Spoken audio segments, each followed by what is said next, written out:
En fait, si on fait, on se sent coupable parce qu'on ne fait pas bien, et si on ne fait pas, on se sent coupable de pas avoir fait des choses. Et il y a beaucoup de gens qui sont piégés là-dedans. Ouais, mais du coup, ouais, c'est une sorte de piège dans lequel on... Enfin, moi, je dis on parce que bah, j'ai aussi vécu ça, je le vis encore un peu d'ailleurs. Euh, mais Mmh. c'est... Enfin, moi, personnellement, je me sens piégée là-dedans. Oui. Ouais, c'est... Mais je pense que c'est le fait que on a... Ouais, soit on se sent coupable, on a honte, et en plus on a honte d'avoir honte, et on a été, bah, malheureusement, on a été conditionné comme ça, en fait. Ouais. Oui, exactement. Ça demande un reconditionnement.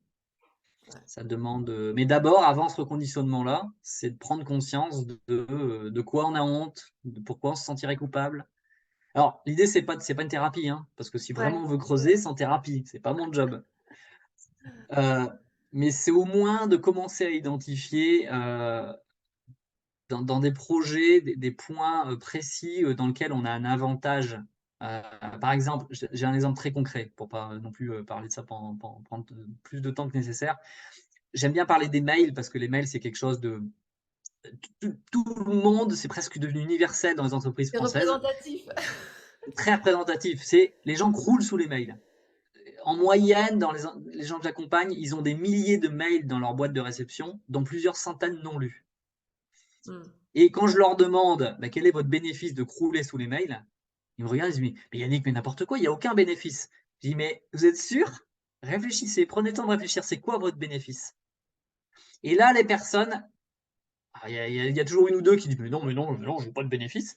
Et là, il y a toujours une ou deux personnes aussi qui me disent ah, mais si je reçois plein de mails, je me sens important. Hmm. Ouais, yes. Et imaginez si vous receviez plus de mails, mais à quoi vous servez dans l'entreprise?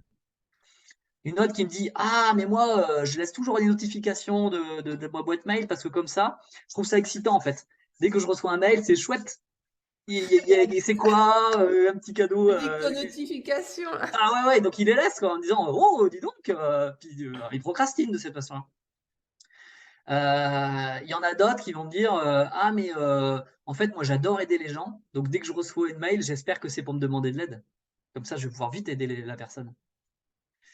Il y en a d'autres, ça va être bah, quand je reçois plein de mails, j'ai une excuse. Dès qu'on vient m'interrompre, je réponds j'ai pas le temps, j'ai trop de demandes, j'ai trop Ah, de moi, mails, c'est à celle-là que je pensais. Je me demandais si tu allais la sortir.